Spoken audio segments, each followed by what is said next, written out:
hose clamp is applied.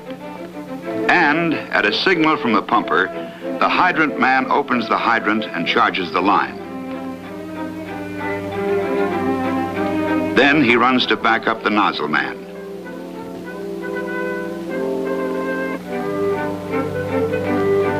The other type of hose laying operation is the reverse lay, used when the pumper reaches the fire before it can get to the hydrant. In this scene, the smoke pots indicate the location of the fire. Sufficient hose is pulled off to reach the fire, and the pumper moves on, laying a line to the water supply.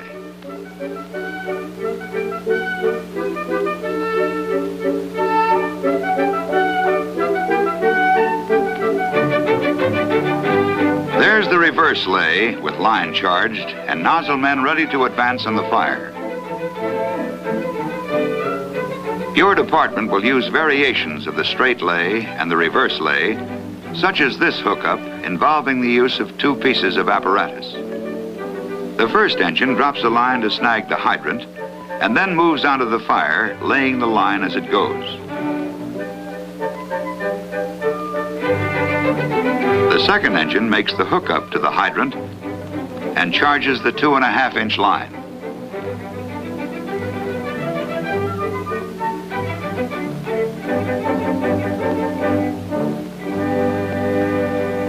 The operations of laying hose and getting water to a fire as quickly as possible and in adequate volumes requires skill and timing. Each of the many jobs involved has to be practiced over and over until you learn to do them instinctively.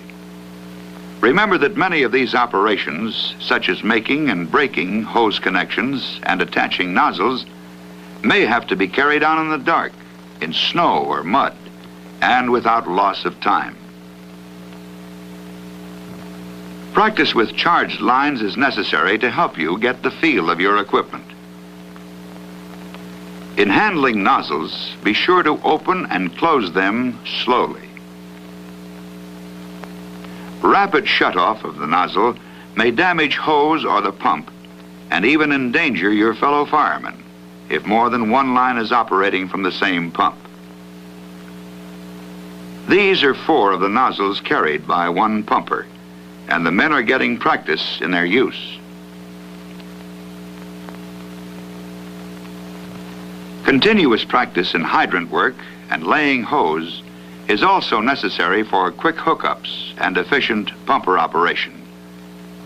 Time lost in getting your pumper into operation can never be made up later. Good coordination of pumper controls is necessary so that adequate but not excessive pressures can be furnished quickly to the men at the nozzle.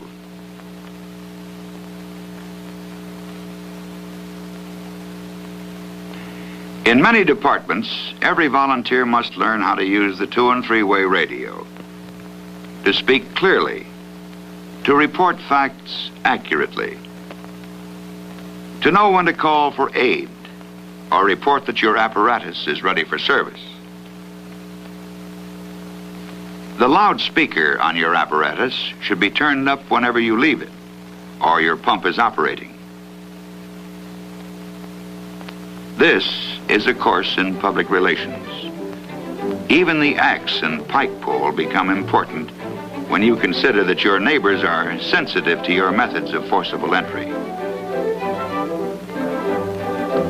Instead of trying to chop your way in, try the lock first, the chief points out.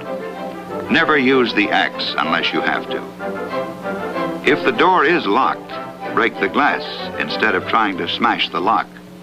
The glass is easier to replace.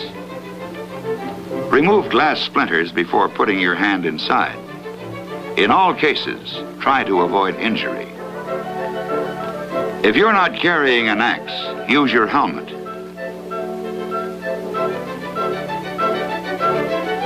Gloves are indicated for this operation.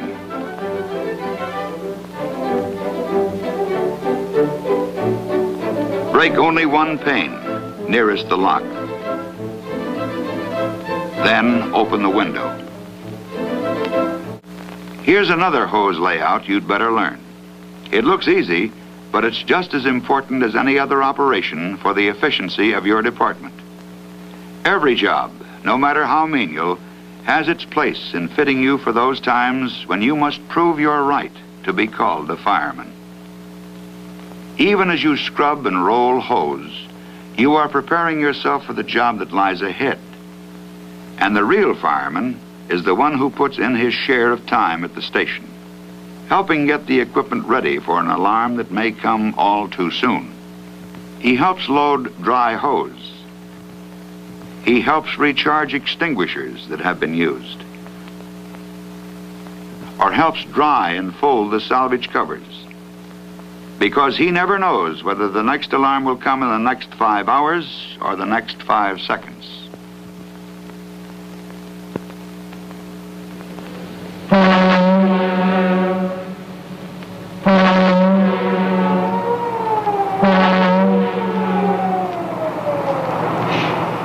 But when it comes, you've got to be ready to roll.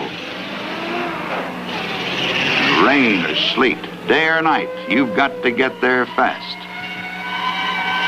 But get there all in one piece. The test of your training always has the makings of tragedy.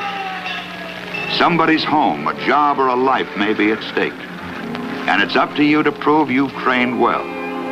In this sequence, we will see how fast a modern fire department can lick a roaring fire that involves a whole house.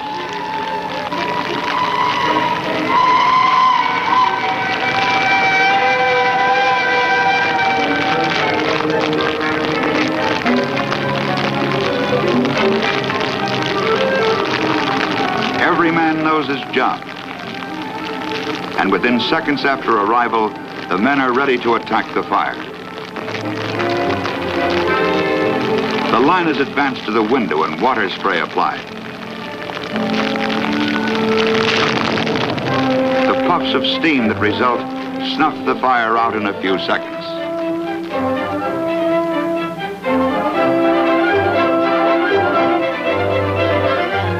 What was a roaring inferno is now only a slightly damaged house, still structurally intact. This is the result of the skill, the knowledge, and the teamwork that should be the goals of every fireman.